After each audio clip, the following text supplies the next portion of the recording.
¿Qué pasa, buscadores de coches? Volvemos con el renting, volvemos con la documentación necesaria para presentar si vamos a hacer el estudio financiero como particular. ¡A por ello! Preview.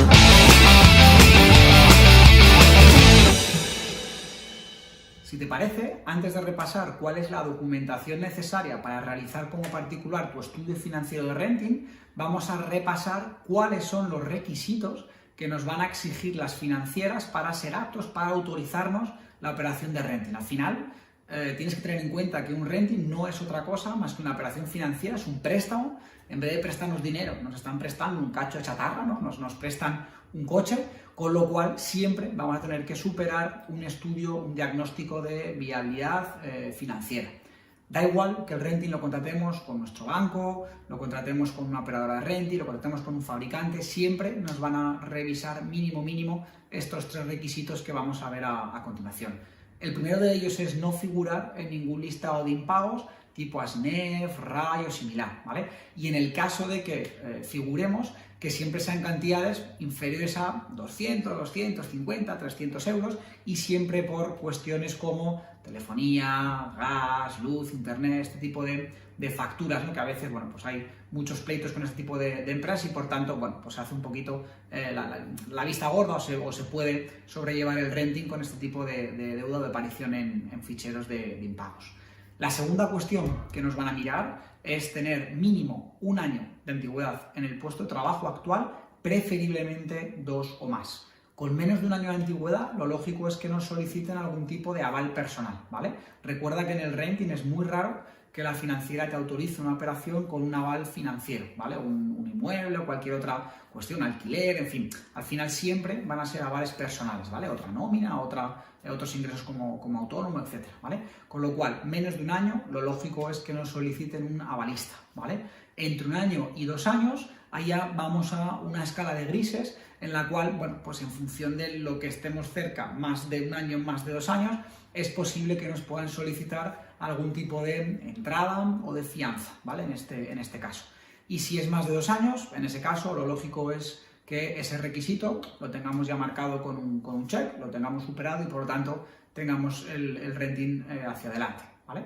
Y la tercera cuestión que nos van a mirar desde las financieras es que más o menos el coche no suponga mucho más, o no suponga más, mejor dicho, que el 25%, que la cuarta parte de nuestros ingresos netos, ¿vale? Es decir, si estamos trabajando, estamos peleando por un coche de 250 euros, por ejemplo, de cuota, nos van a pedir que nuestra nómina neta, lo que llega al final de cada mes a la cuenta bancaria, sea superior a 1.100 euros aproximadamente, ¿vale? Es raro además que un renting se conceda con nóminas netas de menos de 1.000, de 950 euros. Es muy extraño, ¿vale? Todo siempre hacia arriba en este caso, ¿vale? Y lo he dicho, pues cuotas, por ejemplo, de 300 euros, multiplicamos por 4, pues más o menos una nómina neta de en torno a 1.200 euros aproximadamente, ¿vale?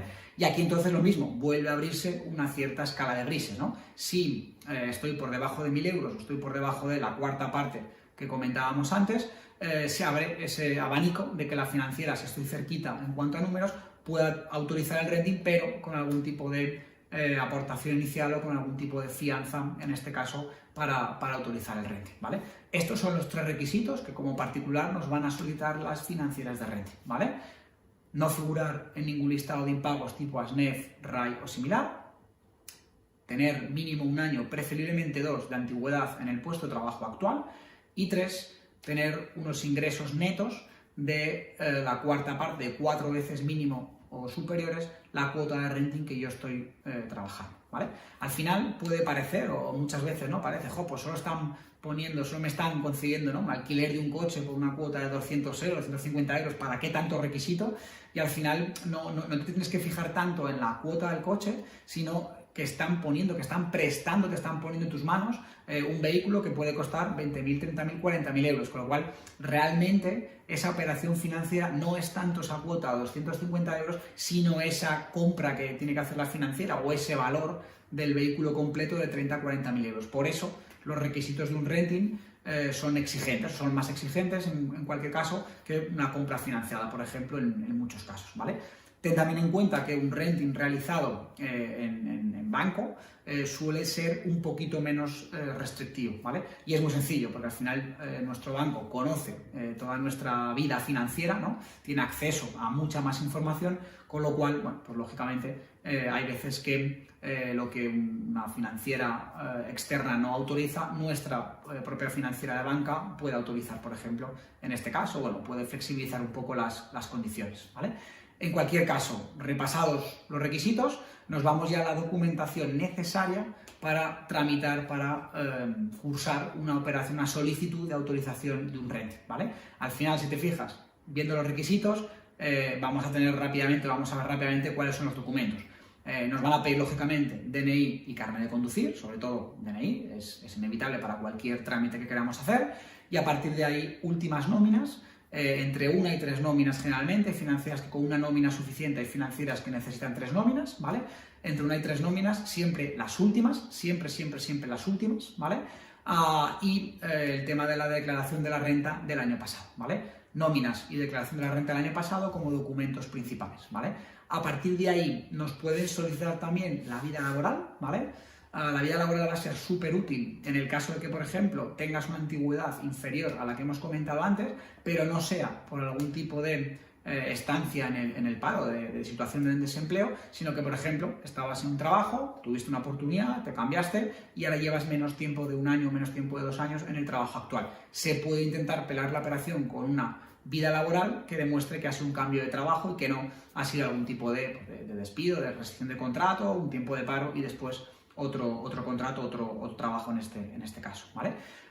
Y al margen de eso, a partir de ahí pues, nos pueden pedir pequeños documentos como pueden ser recibos bancarios para argumentar de alguna manera que en la cuenta en la que queremos domiciliar el renting hay otras domiciliaciones, etcétera, ¿vale? Y lógicamente, como cualquier solicitud, como cualquier tratamiento de documentación, nos van a pedir también que firmemos una autorización de tratamiento de datos de carácter personal, ¿vale? Para, lógicamente, acceder a esos documentos, visualizar, analizar esos documentos y acceder a esos ficheros de impagos que comentábamos antes para consultar contra DNI si aparecemos o no aparecemos en ellos, ¿vale?